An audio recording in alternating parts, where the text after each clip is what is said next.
Welcome to another episode of Come Together.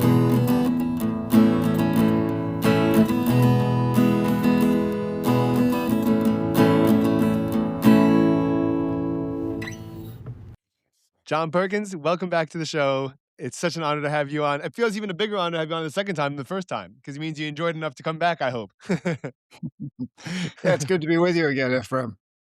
I was just going through I was just listening back to our last podcast, and I have to say there was probably, I'd say 30 or 40% of the material that you were saying in real time that got right past my head, and then, listening back to it, and I didn't realize the depth of what you were saying at the time, including bringing up references about Venezuela, Maduro, months before that happened, and talking a little bit about Iran and America's relationship to, how they're resentful naturally towards America and China. We talked about all that stuff months before all of it really hit the news cycle, and I wasn't even necessarily even prepared or educated enough to be aware that you were kind of talking about the present and the future and the very near future. So, thank you for that in advance, and I hope that we can kind of use some of your wisdom today to help understand the world that we're in now. Great. Welcome. Yeah. So, I I would love to hear a little bit, please, if you don't mind, actually about Iran, because I remember reading one of the first things I read about in your book was that in the Confessions of an Economic Hitman that you had spent some time, not only in Iran, but also intimately getting to know um, various different leaders and different religious leaders, and I don't really quite understand the culture as much as I probably should, but you had a little bit more of a in-depth understanding, and so perhaps you can kind of enlighten us as to what's going on from their perspective. Yeah. Well, during the 1970s, I spent a lot of time in Iran. I had Mhm, an office there, and I never lived in Iran, but I would spend a week, a month, and I traveled all over the country. We had my company had a couple of big projects there. So, yeah, and I did get to know a lot of the leaders. I was in the process of convincing them to hire our companies to build big infrastructure projects. We were very interested in keeping the Shah on our side. This was during the Shah's regime, and of course, he'd been put into power by the CIA and was kept there pretty much by the CIA to a large degree. I mean, he had his own amazing, awful, brutal Secret Service, Savak, but to a large degree, they were trained by the CIA and supported by the CIA. And our goal was to get his oil and his money from his oil. We didn't have to put him into debt like we did a lot of the other countries. My normal tool in many of these countries was to put them in deep debt. You couldn't really put Iran into debt. They had a lot of money. They had oil. So the challenge was to get them to be dependent on the United States and move further and further away from the Soviet Union and mhm, communism, and to convince them that they needed our protection, and also to convince them to use the money that they were making off of petroleum, petrodollars, to hire our corporations to essentially Westernize mhm. Iran, to make it more dependent on our culture and our way of life and our economy. Do you think that they were paying attention, while we were aiding, the Afghanistan, against the Soviets? That, were they paying attention and wondering kind of who is a better country to work with, as while that's all unraveling? Well, I think when you say "they," that's a question. Certainly the Shah and Mhm, all of his immediate, people, and, he had a lot of power amongst his people. They owed their very existence, as an administration to the CIA, to the United States. We'd gone in and a CIA agent named Kermit Roosevelt in the early 1950s had taken out, most of the democratically elected prime minister of Iran, mhm. who had stood up to British oil companies and other oil companies, said, "We're gonna nationalize you if you don't pay a fair share of your profits to our people." And the United States sent in this CIA agent and a bunch of his buddies, and they ended up formulating a coup that overthrew Mossadegh and replaced him with the Shah. Right. So the Shah definitely, you know, he had a lot of loyalty to us, and yet he was a very clever dealer. He knew how to play us off, and periodically would threaten to turn more toward communism, or, you know, so he kept us on our toes. Yeah, he knew what buttons to push, I guess. Yeah. Which is something I think that, by the way, as far as Middle Eastern countries, or the businessmen there go, they are, I know from firsthand experience from dealing with people in Israel and, in the Arab shuk and the Jewish shuk or whatever it is, that they are remarkable, students of human psychology when it comes to business and negotiating, and they really, really are so shrewd. I think it's awesome. But I could also see how it keeps us on our toes. So the Shah is put in by the CIA, um, and the people are not too happy about that, right? Which kind of leads to the premise of the movie Argo. Even though I did an interview with the gentleman that was sent me a bunch of documents about how that movie was whitewashed by the CIA, to make it look a lot better than the actual conflict was. Um, but what what's happening now? What is going on now that America and Israel are united in a war against them? Everyone has been preparing for what feels like this war for 40 years now, almost. Hey everyone, real quick, if you're enjoying the show, click subscribe and rate the show 5 stars. Helps a ton. Thanks so much. And like it was almost a kind of question as to almost when it was going to happen, um, if at all. What's going on exactly? Well, I think up until now, up until the Trump administration, second term, the only country that really wanted war with Iran was Israel. Right. And I think the United States was extremely resistant to that. Uh, Trump has bowed to Netanyahu in so many ways. He seems to idolize him. He just, you know, I think that to a large degree, what's going on now is a result of Trump's infatuation with Netanyahu, uh, and because up until now, I think we've understood that fighting a war with Iran is it's a no-win situation, globally speaking. What do we get out what could we get out of it? Yeah, well, you're seeing that now. But the only thing we can get out of it is Trump feeling like he's, you know, super powerful, but he's likely to walk away losing in many respects, but he'll never admit that. So he'll turn whatever happens into a victory for him because that's his style. You know, it doesn't it doesn't Mhm. matter what he could fall. If you know, I could just see if Trump fell flat on his face on the streets of New York, he'd put his hands down and stand up and say, "I own New York. I've taken New York." You know? So so he's got this ability to convince himself. I'm sure he's convinced in his own way that he's right. Uh, so I think this war really happened. I think the attack happened because Trump was on a big high after taking out Maduro in Mhm. Venezuela. And he said, "Well, if I can do it there like that, I can do it in Iran. We'll just go in, we'll take out the leadership, and the people of Iran will rebel against the supreme leader." Of course, they didn't. And I'm surprised. I'm sure the CIA and a lot of the information he was getting told was telling him that very thing, but he didn't believe it. He's on this high, you know. He said this huge what he saw as a success in Venezuela. I don't see it as a success, but You he don't? did. No, not at all, but we can get into that in a minute. Sure. But, you know, I think that it was so predictable.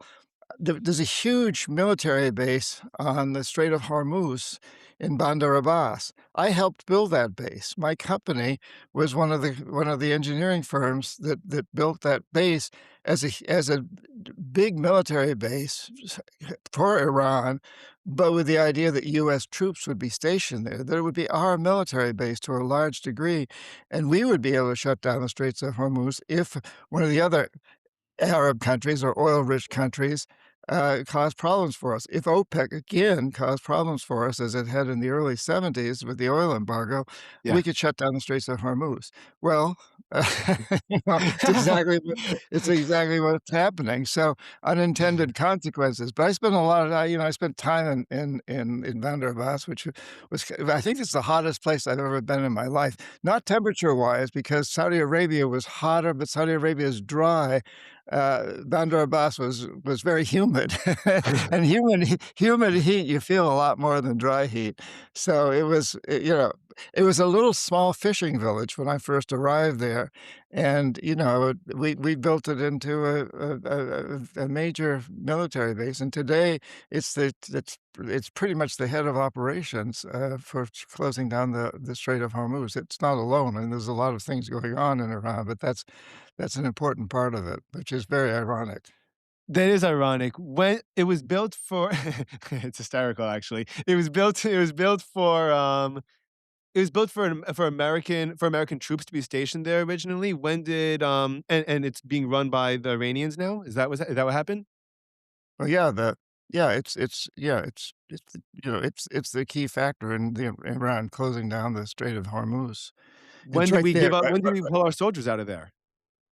well, I I don't it was more than putting a lot of soldiers' boots on the ground there. It was that we were supporting the Iranian military, Oh, I and see. I putting see. equipment and missiles and so on, but prepared if we would have needed to go in and put boots on the ground, but, we never really expected we would need to because the Shah was our friend, so if as long as we provided the equipment, the knowledge, if OPEC, came against us again, Right. and we'd ask Iran to be our ally against OPEC Yeah. and close down or threaten to close down the straits. Usually, a threat was all that would be needed, but the force of the equipment, the technology was all there, very sophisticated technology that would enable that to happen. Do you Yeah. Oh, man. Okay. Um, I I would really love, I don't know how could this end well? What's a positive outcome? And the reason why I'm asking this is because listening to our last podcast again, the first half an hour was a little scary, and then the second half an hour gave a lot of hope. And you seem to have not someone that just points out problems, but could potentially offer solutions. What would be the best case scenario at the end of the day over here for everyone? Well, I don't know. It's hard to imagine now. I think it's truly in Trump's hands as to what the next step is, and I don't know where he's gonna go with this.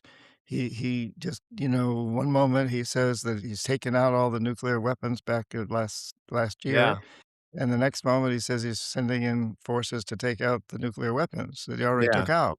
Um, Or it was the protesters, which apparently were trying to help, or it was or it was oil. We don't really know what it was about. well, I think it was about Trump. Yeah. Like I said before, he's on this high after Venezuela. And, so what's the best result? It depends on how you look at it. If you were looking at it from the, Israeli side or probably from Trump's side, you'd say that you're gonna replace the current government with a government that really favors you. If you were looking at it from the side of many of the Iranian people, you would say you want to have open elections and you want to elect someone who's an Iranian nationalist who wants to take care of Iran and is going to not going to continue to be good friends with China as well as the United States. Yeah. So whose side are we looking at? But any of those cases, it's going to be very, very difficult to make any of that happen because, Iran is on top of the fact that it's run by well, we don't know who's running it right now, but what we do It's know crazy. we do know that there's a real system in place. It Yeah. isn't dependent on a supreme leader. You can take him out and he'll be replaced by somebody else. They really have a system, and the Iranians throughout history have been extremely clever, extremely smart, Mhm. and extremely strategic. Throughout history, it doesn't matter whether you had you had a king, a shah, or for a short period of time a democratically elected president. They are a very strategic people. They're very proud people that have a long, long history of an amazing culture and of, Alexander the Great, who at one point dominated much of the world. He wasn't actually Iranian, but he operated out of Iran to a large degree. So how do you bring something like that to an end? It's very, very difficult to see where this is going to go. I think we can only hope that very quickly Trump will give in and whatever way he needs to, and at the same time, hopefully get some concessions for a great more democratic approach there and a less brutal approach. Because yes, the killing of these protesters is terrible. And the government, I don't shed any tears. I don't think anybody sheds any tears for the loss of the supreme leader that was killed in the first attack. Mhm. He was a brutal man, Yeah. and the country doesn't need that, doesn't want that. The massacre of protesters was outrageous and horrible. So how do we get a concession that nothing like that is ever gonna happen again? And and we may insist that we go back to something like the old Iran and US nuclear treaty that Trump broke back during his first term, and Mhm. that Mhm. treaty was working very well. It was monitored by the International Atomic Energy Agency. It seemed to be working very well. I don't know why that ended, but I I thought think that that I'm sorry, I also heard that the Ayatollah had a religious degree, a fatwa against developing a nuclear weapon. Is that true? well, I don't know whether that's true or not, but I do Okay. believe that that Iran has clearly stated in the past that that is not their desire, and who knows? But Right. there was a treaty, Right. and it was supervised by an international force who concluded that Iran was not developing a nuclear weapon program, that it was developing a domestic nuclear energy program, which is Yeah. quite acceptable. I mean, we do the same thing. Many countries are doing that. Whether you like nuclear or not, it's a very different matter. Mhm. Having destroyed that treaty in his first term, now it looks like that's what Trump wants to do. That would be the best thing we could achieve now is to return to something like that kind of a treaty that also offers protection to the Iranian people against the kind of brutality that we've seen in recent years. Yeah, yeah, as long as we're actually, gonna hold up our end of that promise, right? And Well, that's that's the other factor. How can Iran trust any I wouldn't. No, it's very hard for, the leader of any country to trust the United States today because, we waver, we change our policies, we don't honor agreements that we make, so that's that's a very that's another very, very powerful factor in all of this. How do you move forward when you have a president that nobody trusts or Yeah, believes? yeah, yeah. I am gonna hopefully try to put a hopeful twist on this, I think. But the first thing I wanna ask is, so I imagine, the speculation I've been listening I've been hearing, online is that Iran is now even more determined to get a nuke just to be left alone, similar to North Korea. In the sense that, "Hey, we have this. We're basically going to use it as deterrence to, stop bullying us, stop pushing us around, let us do our own thing." Israel's not going to stand, of course, for if that were to happen. I don't know how much of a say or choice they'd have on it, depending on who's leading and what exactly is going on in the world at that point. But what a lot of other countries are looking around and seeing this and saying, "Hey, we need to develop our own nuclear programs too, including Poland, right? Just to be able to just say, leave us alone." And this is actually Israel is so determined to stop Iran from having a nuke that they're going to get the rest of the world to be interested in developing them just to be left alone. That's a possible outcome, and you do have to wonder why did the United States if the justification was to get nukes out of Iran, then why not do it in North Korea?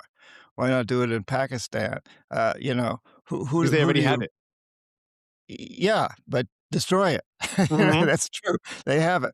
But, you just gotta ask yourself, like, where does all of this end? And, "Oh, well, we don't trust the Iranian leadership there. they're not trustable. Well, is our own leadership trustable? And we have the most nuclear weapons. Do you really trust that? Yeah. Uh, if you're another country? So these are, difficult times and difficult questions, and it's unfortunate that we do have nuclear weapons, but we do have them, and as you say, the motivation is there for everybody to develop them at this point, just to convince everybody else to keep their hands off of you. Yeah. Yeah. And I think that we're almost at some kind of climax point where the world is gonna determine whether or not we're gonna ultimately become what you call a life economy or not. Mhm. Right now is what it feels like to me at least. When I'm watching this current events and you're watching the line between the leadership and the people is becoming so clear. It's so blatant, and it's so in everyone's faces. I mean, Trump runs on not going to war, on economy, on Epstein files, on everything that he's talking about that he's gone back on. And 350 million of the loudest and most obnoxious people on the planet sometimes are saying, "Hey, we're not happy, about this." And the same thing is happening in Israel, and the same thing is happening around the world. And uh, it almost and the way that I've heard it described was instead of it being left and right on the same plane, it's top and bottom, it's up and down. And the death economy, as in short-term gains at pretty much all other expense or all other cost, is we don't like that. It's getting rejected, and you almost feel like there's like a human like for humanity, there's a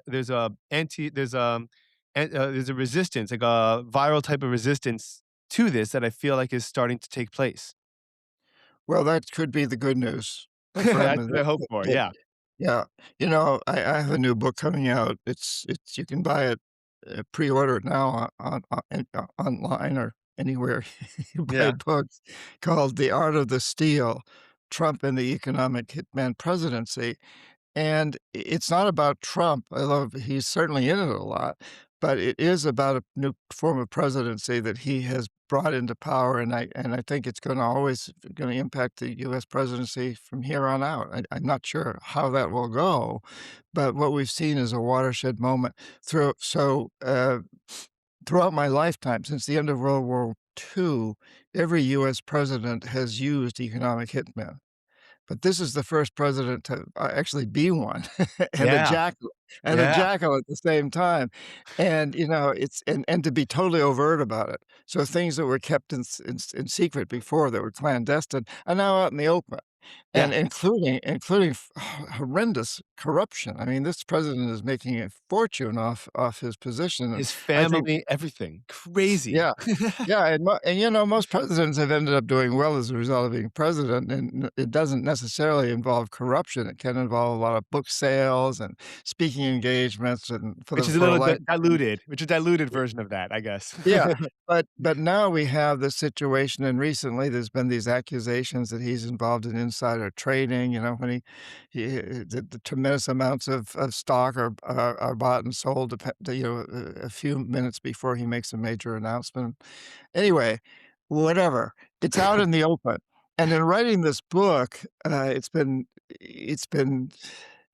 I've gone into a lot of detail. It's so easy to forget what he did in his first term or even what he did in 2025. Mhm. It's because things are happening so fast, and as you go through and you look at all the things that have happened, I mean, one thing you gotta say about Trump is he's done a lot. Of course, all he had to do was make speeches and sign papers because the whole plan was already outlined for him in Project 2025, so he didn't really have to think about it, he just could shoot from the hip, and as he does. But yes, here we are, we're being hit by a 2 by 4 all over the world by this rise of right-wing autocratic dictators, whether it's China or Israel or Russia or the Mhm. United States or All the main Hungary. powers. All the main Yeah. powers. Yeah, yeah, and as you say, hopefully people are waking up to this. and I think they are. That's the like you, I have a lot of hope that this is a catalyst that we need. So, I hope that the outcome of this will be that Trump is making Americans look at the world or look at ourselves the way the world has looked at us for some time, the way the people I've worked with in Latin America, the people of Africa, and many other parts of the world who have seen the United States before, not as a promoter of democracy, but as a defender of any regime that happens to be in power, that plays along with the big international corporations and Yeah. American policy. And hopefully, we're going to see ourselves in that same light and do something about it here in the United States, and that will provide a model for other countries to use. Israel certainly needs something similar. Mhm. So Russia, is going through very, very, similar types of situations where one man is in so much control and so dogmatic and also, s at least was part of the population, extremely charismatic, Yeah. that he's able to get away with whatever he wants, basically. Yeah. I mean, I feel personally that that Bibi and the entire lobby that is currently in America basically just put all their political and financial power behind making the war happen right now because they know that once Trump loses the midterms and America's relationship with Israel has deteriorated to the point that it's gonna take a couple of generations to fix, that Bibi knows that if this didn't happen this minute, I don't even care whether there's a game plan or not, it's not gonna happen for another 10 years, and I'm not going down, in history for my life as the longest standing prime minister of Israel as not that guy, and I'm and so I think that he just said, "Whatever we have left, pedal to the metal, burn the rest of the gas out, and if we can do it, great, and if not, then, like, at least we tried," and I and that's what I think happened. Because Trump has been almost allergic or resistant to the idea of saying that, and like you said, he probably was riding a high from Venezuela, but his base was very, very loud about not wanting this war, and it's interesting. He has to know, unless he unless it's his whole staff, the significance of, for example, the podcast world, that the top 5 podcasts that get, dozens of millions of views, on a daily or regular basis. The top 5 are all vehemently against it, and they're the ones that were supporting him and helped get him, elected to begin with.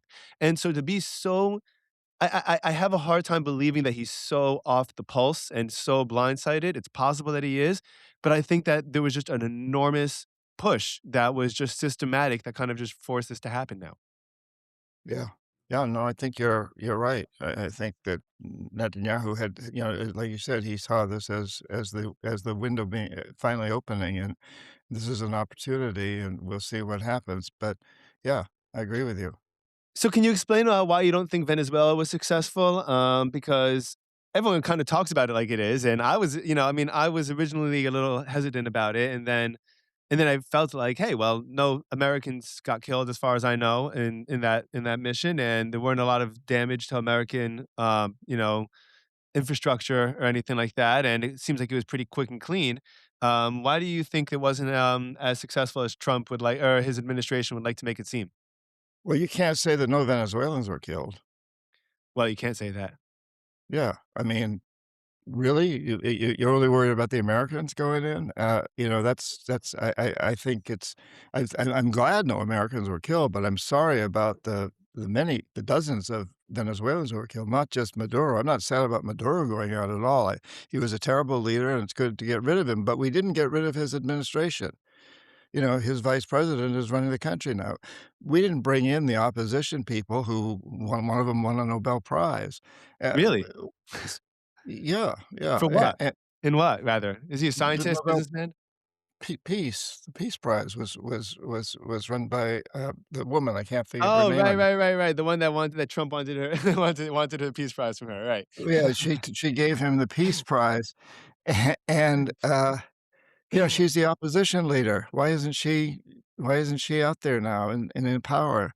And so I don't know what we accomplished, other than imprisoning a former the president who was the president and his wife. So they're in prison in the United States now, But what else has happened? And, you know, are we gonna get oil from that country? Well, the oil companies, the CEO of Exxon said, "I'm not going in there, it's too unstable. I don't know what's gonna happen next, and we don't have the oil infrastructure." Oh, So you know, and plus we don't need the oil. We're the biggest oil producer in the world. We're exporting oil. Plus, we really ought to be getting off fossil fuels altogether. we should be. So what have we accomplished in Venezuela other than to scare the hell out of every other country in Latin America, other than to piss them off and scare Mhm, the hell out. I mean, I just came back from Ecuador a couple of months ago, and it no, again, like, everybody in Latin America that I know is happy that Maduro's gone, but they're not happy about the way it happened. yeah. It was an invasion. A large military force went in and took out one man and his wife and killed a lot of innocent civilians in the process. So why? What's the point? What have we accomplished? There's no backup plan. There's no follow-through plan. It was a show of force. Plus, the American taxpayers have paid a horrible price for that, and the fact that this huge Navy fleet is still right off there in the Caribbean, and Mhm, that scares the hell out of all of Central America, Colombia, all the countries that border the Caribbean. Plus, you know, that fleet can reach Argentina and Peru and Ecuador and Brazil also. So to me, it's a debacle, yeah. and and it is making a lot of enemies for us. It's it feels like Trump is doing to geopolitics like what he did to the American political system, which is basically just say, "Listen, I know we have all these precedents, but I'm just gonna do what I feel like right now, and I'm gonna get this done with." And, you know, a lot of people were taken with that kind of abrasiveness and rawness, and I think that, you know, he's trying to and I think that if, you know, if it works in one sense, he's probably gonna try to replicate that in the other sense, but I mean, I keep on calling it a kidnapping, and everyone's like, "It's not a kidnapping, it was an operation." I'm like, "I don't know, it feels like a kidnapping to me." I mean, like it was illegal. I'm like, "By whose standards, dude? It's another country. Like, what are you talking about?" But I have heard, and what some of the defense would be that and I'm sure you have a response to this, but that it's really to cut off potential energy from China. And that's why it's Venezuela and Iran, because China buys an enormous amount of oil and relies on them for energy. And by threatening to kind of cut off their energy, this would potentially hold back them trying to take Taiwan and be a little bit less secure in the economic game. Um, but I've also heard that Venezuela's oil apparently is requires an enormous amount of refining, and I don't know that they do that there, and so I don't know how much is actually making a difference at this point. Well, what one thing it's definitely doing is forcing China to become much more, uh, technologically advanced in alternative energy. You know, at Ooh, the moment, China's also building coal plants, but they are the number 1 producer of solar and wind machines and developing that kind of power, and these threats against oil for them is gonna push them more and more into taking a much greater leadership role in alternative energy. I think probably Xi Jinping is very happy with what, Trump is doing, you know, and yes, it may create some short-term problems in terms of oil supply, and certainly the Straits of Hormuz have done that, a lot of that, you know, but in fact, you know, China is extremely resilient mhm, and smart, and, mhm, you know, they're gonna work a lot harder on developing alternatives so they will not be dependent on the outside world for their energy sources. This is gonna really drive them forward with that. I yeah, think all of what's going on in the world right now is taking the United States down and bringing China up. I think China's being helped by all of these situations in the long run. In the short run, it puts China in an awkward position. It creates some internal problems as well as external problems. But, you know, China always thinks in the long term. Unlike the United States, China's yeah, very, very long-term oriented. You know, they develop 5-year plans and 25-year plans, and they mean and that means a lot to them. They're a very long view oriented administrations, unlike the United States. yeah, yeah. I agree. I think, and I guess the only thing that they could that people the Americans would hope for is that it puts them in more than just an uncomfortable position at the present moment. It puts them in a perilous position that doesn't allow them to get to that 25 or 50-year plan or whatever it is. But I don't know if that's something that I would bet on or I don't know if I'd bet on China not, accomplishing their long-term goals. I don't know. They seem pretty proficient to me. Um, Well, I think we want China to accomplish its long-term goals too. We want a stable China, and there's every reason to want to have a healthy competition with China, but not see them as an enemy. They're not an enemy. You know, they're people. I taught at a business school there in Shanghai, and I was deeply, deeply impressed by the Chinese students and their desire to create a better world for their children and grandchildren. You know, they told me, like, "We've lived through horrible pollution. You in the United States don't know what pollution is compared to yeah. us. We've lived through horrible pollution and very difficult social situations too, and we created a miracle economically." But we at a huge price environmentally and socially. But we, the future generation, we don't want our kids to grow up like that. We're gonna turn this around. We're gonna create an environmental and social miracle, and I think they're working on it. I think that's a real, sincere desire on the part of many who are coming up in the next generation in China. And it would behoove the United States to see China as a very serious competitor, yes, but not as an enemy, and Yeah. China has never been, uh, colonialistic. It doesn't send armies out around the world. It hasn't in thousands, hundreds of thousands of years, and, it may threaten Taiwan, but it sees Taiwan as part of China, just like, we took over Texas, that Yeah. kind of thing. We have Puerto Rico and the Virgin Islands and so on, But Trump's and we looking at will Cuba now. yeah, and Cuba is we the will next yeah. one. Yeah, I mean, it's the same sort of thing. So, but China doesn't have military bases in Latin America or Africa. Conceivably has 2 in Africa, but they're not really military bases. They're more resupply bases. It just doesn't. And while the United States has military presence in well over 100 countries, the world doesn't like that. Nobody likes to be occupied by a foreign force, Yeah. and except maybe the dictatorial leaders. They're happy to have the but people don't. We didn't when the British were here in the United States, occupying Boston. So, this is really playing into China's hands, and China has always expanded its influence through trade, and it's done that extremely, extremely effectively. Uh, I don't know, the last time we were on this program that Yeah, it was did I show you?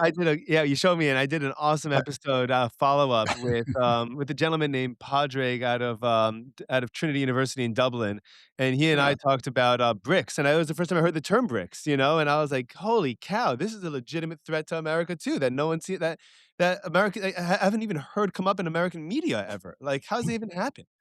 We're so It's not a blind." threat. It's not a threat on America. America should be part of BRICS. Well, right, but with our attitude, it's a threat. With our current attitude Yeah, about I the fact mean, that we need to many be the European world dominators, it's a threat. many European countries have joined BRICS. We Have should they? join BRICS. Yes, and it was originally started as Brazil, Russia, India, China, and South Africa, BRICS, BRICS, and Um, but now it includes a lot of countries, including European countries. It's an international trading organization, and it may have been started by China, and it may still be strongly influenced by China, but it's basically an international trading organization, and as is the kind of the new Silk Road. And for the United States to see these things constantly as threats puts us in the position of it's win-win. It's win-lose. We really should be looking at these things as win-win. We should want China to do well because then they're not going to be a threat. Uh, I agree. I agree. you know, I we're agree. not we're not talking about the old Soviet Union. China's not the old Soviet Union. It's a very, very, very different situation, very different ideology, very different approach to life.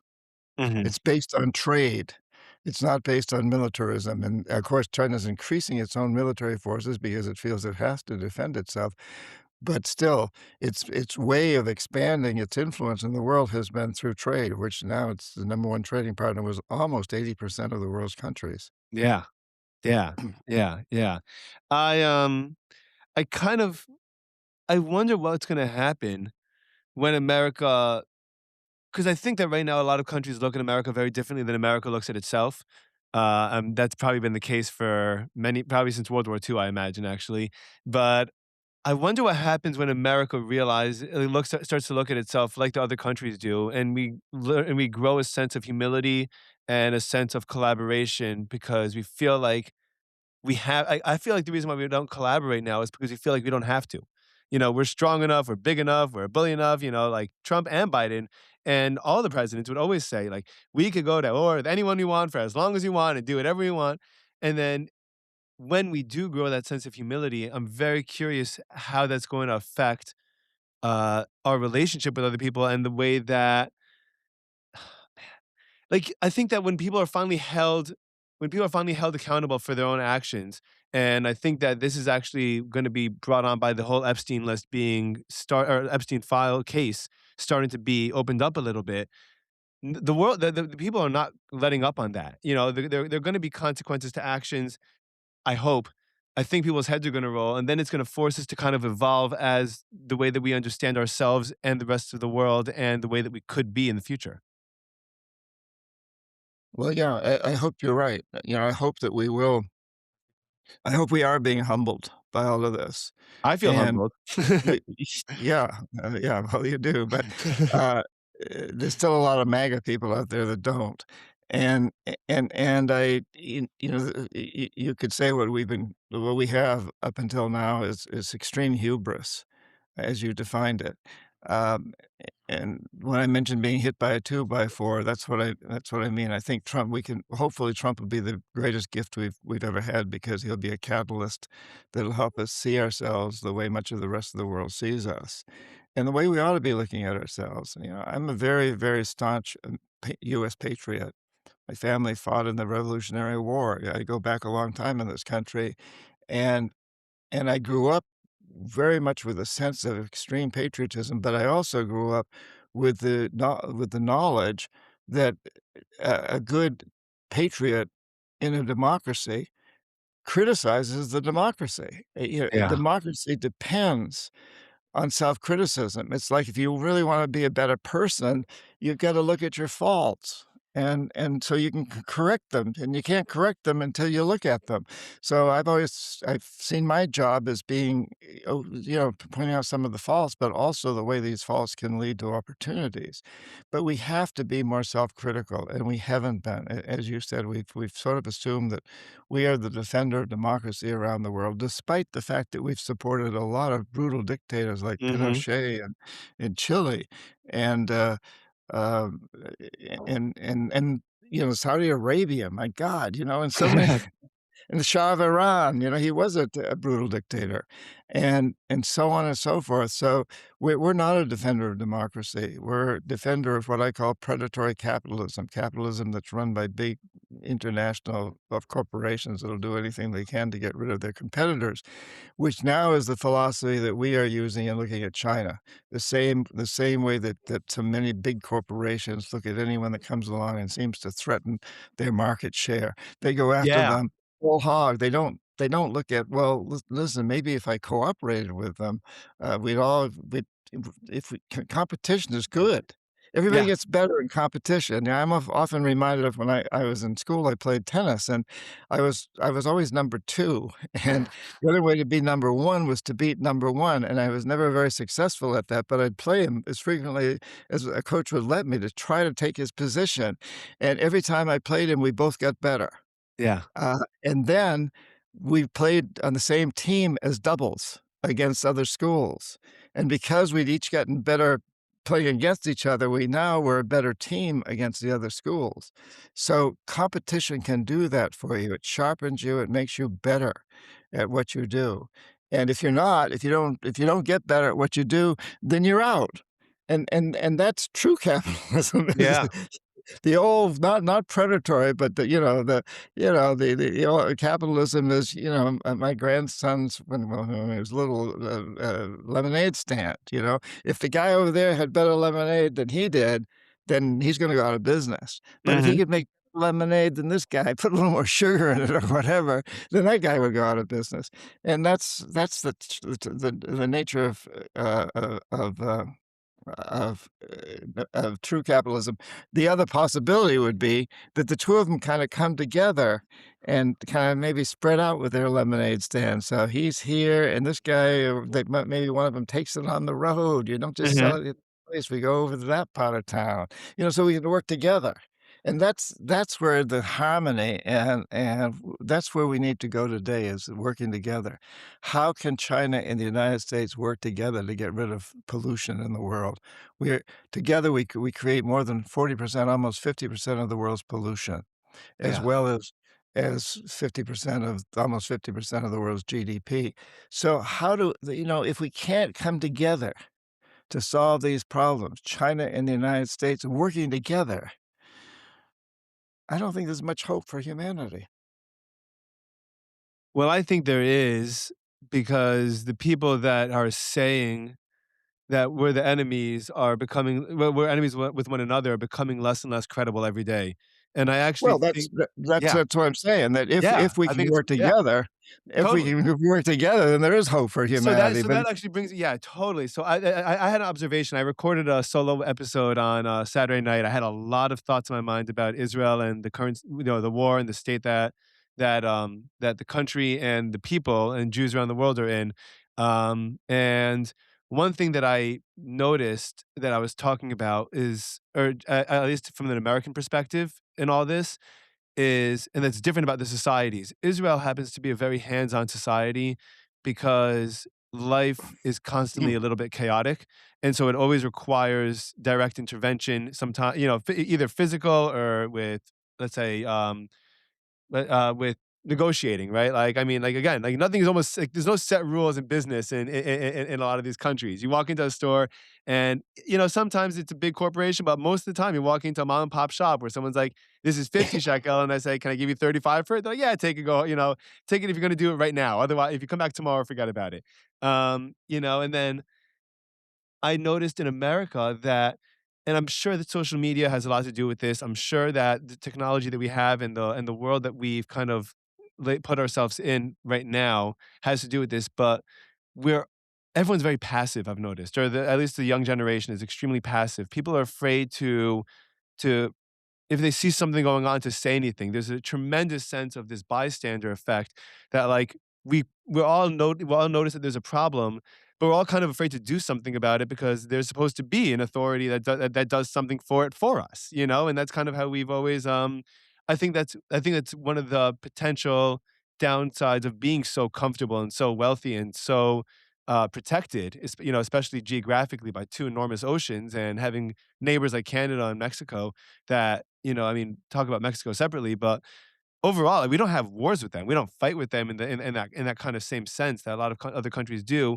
And I think that American people have become passive in a way that we don't really know. Like, we all know that there's a problem. We don't really know what we could even do about it. And there's a lot of self-censoring that's been going on, by myself included, and there's a lot of people that are afraid to say the wrong thing because they do fear that there's gonna be repercussions and that their lives could be ruined. So, Mhm. um, that is the only thing that I like, that is to me is the final hurdle. We're, like, right there, and there's, like, a little bridge, and this is the final hurdle is to kinda get Americans to be a little bit more proactive and interactive with their lives.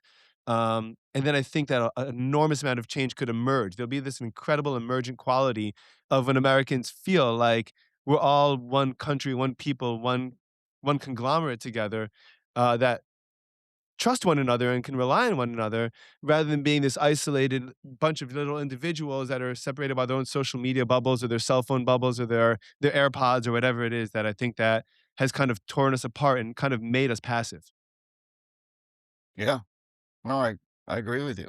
And I would love, yeah, and so I would hope that if like, that's the last hurdle, and that's what we need to get past, and a lot of the young generation has been rejecting a lot of what my generation embraced. A lot of the young generation is rejecting social media, is rejecting a typical life that because we were told many, many times, you go to school, you go to work, you put your head down, you do the right thing every single day, and you'll be able to get a job, and you'll be able to get a house and a mortgage and a car, and maybe go on a vacation once a year. And that system hasn't worked for anyone younger than, I would say, 35 probably, you know? I Yeah. mean, I own a house and I'm practically drowning under it, and I know that I constantly have to find other ways to make money because I'm in trouble, I'm in trouble otherwise.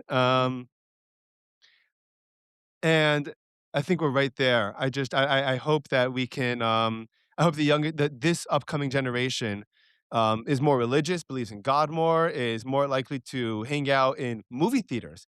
I know it sounds crazy, but movie theaters are a joint experience where people are getting together and laughing together and crying together, and you walk out of a movie theater and you're just overcome with this incredible feeling of like something has awakened in you that you haven't felt in forever. Or concerts. I mean, there's a musician I'm following, Billy Strings, and I mean, you can feel on the recordings even. You could just watch him, you could just watch it and you feel the presence and the humanity that's there. So I think that I really, really do believe there's a lot of hope. I know we have 10 minutes left. I would love to talk a little bit about the Amazon, a little bit about, I listened to a recent podcast with a gentleman, Paul Rosalie, who I'm sure you've heard of him before, or maybe you've met him before. And he mentioned that there are cartels that have been trying to expand into the Amazon to increase their drug production. Do you know anything about that? Well, yeah, I've been involved, not involved in the cartels, but yeah, they've have drug trafficking is having a huge negative effect on particularly the Amazon areas of Peru and Ecuador, Colombia, and some of Brazil. But yeah, so yeah, but yeah, I mean that's a whole that's another large topic, and Uh-huh. but I wanted to go back and address something else you said here, and that is, the book Art of the Steal ends with, very, very optimistic and outlines what we as individuals can each do, because I think you're absolutely correct that people we need to change people's perception of what it means to be successful and happy and prosperous. And so that was one of the reasons for writing this book is to, yes, to point out what's wrong, but also to say, "But you reader, you live in a blessed time. You're blessed to be alive right now because the opportunities are there." And, I there's a whole lot of suggestions of what people can do, but one of the ones that I like best is to say that we all have different skills and different desires, and we can all move in different paths as long as we head for the same destination, the life economy. Mhm. So, the book outlines 5 different questions we can each ask ourselves to move in that direction. And I don't know do we have time? Do you want me to mention those 5, or have I Please, already done please, that? yeah, please, if you don't mind, that'd be awesome. Yeah, the first one is, what do I most wanna do for the rest of my life? What'll give me the greatest satisfaction? For me, it's writing. I love to write. And for a friend of mine who's a carpenter, it's working with his hands in wood, and the opposite end of the spectrum, kind of. And the second question is, how do I do this in a way that'll help transform the death economy to a life economy? And Yeah. for me, it's, well, I'm gonna write about those things. I'm gonna write books that I hope will inspire people to get involved in that, which is like this most recent book does. And for my carpenter friend is, I'm gonna use sustainable materials and plant trees for every tree that I use up. And the third question is, well, what's stopping you? What's holding you back? What's the voice you're hearing that says you can't do it? And for the writer, it might be, well, I had an English teacher who gave me bad grades, and yeah, it convinced me that I wasn't a good writer. And for my carpenter friend, it might be to say, well, my clients don't want to pay an extra price for sustainable materials or for me to plant trees. And Mhm. so the fourth question is, when I look at that problem, when I touch it, rather than running from it, when I confront what's holding me back, the obstacle, rather than ignoring it, denying it, how do I change my perception? And so for me as a writer, I would say, well, my English teacher never published anything. Seriously, he was just an English teacher. What did he know? And I'm a good writer. I'll write. Let's see what happens. And for my carpenter friend, it's, well, I'll tell my clients that the extra price is not a cost, it's an investment in the future. And then the third question is once you've changed your perception, what actions do you take? You gotta start writing and then you Yeah. and building cabinets like this with sustainable materials. So, we can all ask ourselves these 5 questions, and it's very individual. You can be a podcast host, I can be a writer, my friend can be a carpenter, your friend can be a plumber, a dentist, a parent, a student, whatever. Mhm. That we can ask ourselves, and if we all take our own paths, the paths that'll bring us the greatest bliss, the greatest satisfaction, but we head to that final destination of a life economy that goal is long-term benefits for all life and not short-term profits, short-term materialism. We need and not maximizing short-term profits. We need to make short-term profits. Businesses need to make short-term profits, but they don't need to maximize them. They can put them toward, a better future. They can put them toward paying their employees. My grandson, who's 18, has an amazing company. He's extremely successful. It's a window washing company, and one of his goals is he's got a bunch of guys working for him, 13 or 14 guys working for him. He pays them all really well. These are kids in high school or college, and, it's a great source of income for them, but that's one of his goals, you know? Mhm. And he also sees cleaning windows as extending the life of the woodwork around the windows, so it's an environmental move too, to a certain degree. So, this is we can all move in that direction. What happens when you feel like the things that are in your way are just so enormous, and, the obstacles that are in your way are just so big? For example, like me with the podcast, right? I'm starting this, and it happens to be that, thank God, I've learned, a little bit of the virtue of patience, throughout my life, so I understand, and thankfully, the podcast is very little cost for me, so for me, it's just time investment in something that I'm passionate about, but there's a lot of there's a there are gonna be, and there have been a lot of steps for me to overcome and a lot of hurdles and a lot of things, and there have been many times, especially when I was first starting, I'm like, "I don't even know how I'm gonna even get over this." Like, it just looks like there's a mountain over here. What do you do when it feels like that? Well, you did get over it. You Well, got over the you I got over so I'm trekking my way up. I don't know if I'm over I don't know if I'm over it. oh, no, the one you described is you don't know how to start a podcast. You've started one, you've got one Right. going, so what's the obstacle right now? What is it? The obstacle right now is, I guess, is reach, I would imagine. Okay, so why haven't you reached more people? I don't know. I Well, there you go. There's your blockage. You don't know because and there's some voice back there that's in their head, I suspect, that's saying, "Well, you're not really good enough. You don't know enough. You don't know about bricks. You don't know enough to really get out there and get the word out there." So, you overcome that voice, or you don't know what the next step is. But look at what the next step is. How have other part? You mentioned the 5 top podcasts. How did they get there? How did they get there? What did they do? How do you use TikTok? How do you use Facebook? How do you use X? How do you use all these different to get your message out there more and more? Be creative. Open your mind. Open up to the spirits. Follow. Let it's out there. The information is there. You just gotta go out and grab it. Yeah. And so, don't listen to whatever little voices in your head saying, "No, no, no, you're not good enough. I don't know what the voices are for you."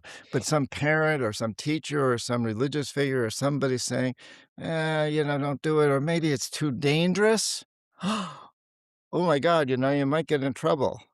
Somebody might criticize you. You might get criticism. You might Yeah. be you might be a failure. You might be a success, and then what happens? And when you're a success That's what I'm most afraid of. I'm afraid of success for sure. I don't know what there that you go. entails, and I do not I almost don't wanna find out. I'm really scared about that, actually. Yeah, well, you've gotta confront that, and if you really don't wanna find out, then get out of the business, No, and of course, and of course. do something else, but if you wanna find out, then go deep into it. How do you recommend I confront it? You gotta go into it, like, what about success are you afraid of? What is it, and who's told you that?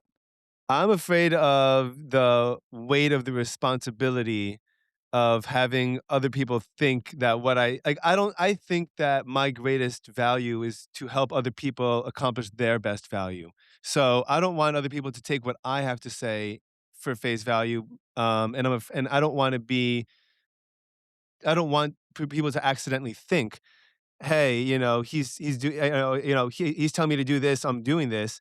I want other my goal is much more to have other people hear and say, "I want to be the best myself that I could be," and these are great directions for me to do it. Yes. But that line is very thin. A lot of people will take people that don't want to be authorities. Bob Dylan has a career of rejecting being, any kind of authority or any kind of hero in any kind of sense, and that's all people insist on doing with him. So, I you know I I don't think so. I think Bob Dylan has inspired people to be themselves. well, I that I too. don't think I don't think he's inspired people to follow his route. I don't see a lot of musicians going out and playing on in the subways of New York to become another Bob Dylan. There may be some, but I think he's inspired a lot more people. I'm not a musician, but he's inspired me to be a better writer because he was a brilliant writer. Oh, He yeah. won he won the Nobel Peace Prize Oh, yeah. as a writer. So I see him as a great inspiration for me to be better at who I am. And I think you did that well. And that's the 5 questions I ask people to ask, and, you might wanna say at the beginning of your program, I just wanna make it very clear that I'm not trying to influence you to be like me or to follow my philosophy. I do have opinions, but what I wanna do on this show is open your mind to follow your own opinions, to follow your own dream, to follow your heart. Mhm. So, you can overcome that obstacle. I understand it. I see that as an obstacle, but you can do it in such a way, and I know that all of my writings, people are gonna read them, and I've asked them at the begin in most of my books, I say, "Hey, read this in the way that'll impact you." It's and everybody reads it differently. Mhm. Yeah, so, um, you know, confront that, look into it more. I just touched on a few things, but you need to go into what it is in you that's created that fear. Who's told you that whenever you speak out, you're gonna be influencing other people? Who's told you? What teacher said, "Hey, Ephraim, no, stop it. You're trying to influence the whole class, and we don't want that. We're trying to get to the heart of the matter here, not your opinion." Yeah. I don't know. Yeah. Anyway Yeah. yeah. Yeah. Until next time, Until next time, John, this is so much fun. Thank you so much, and likewise. it's really it's a pleasure, and again, I'm learning so much. I'm sure I'll learn even more when I listen back to this again. Thank Don't you. don't be don't be afraid to move forward. I won't. I'm gonna keep on going. Okay. Thank you, John. Keep up your good work.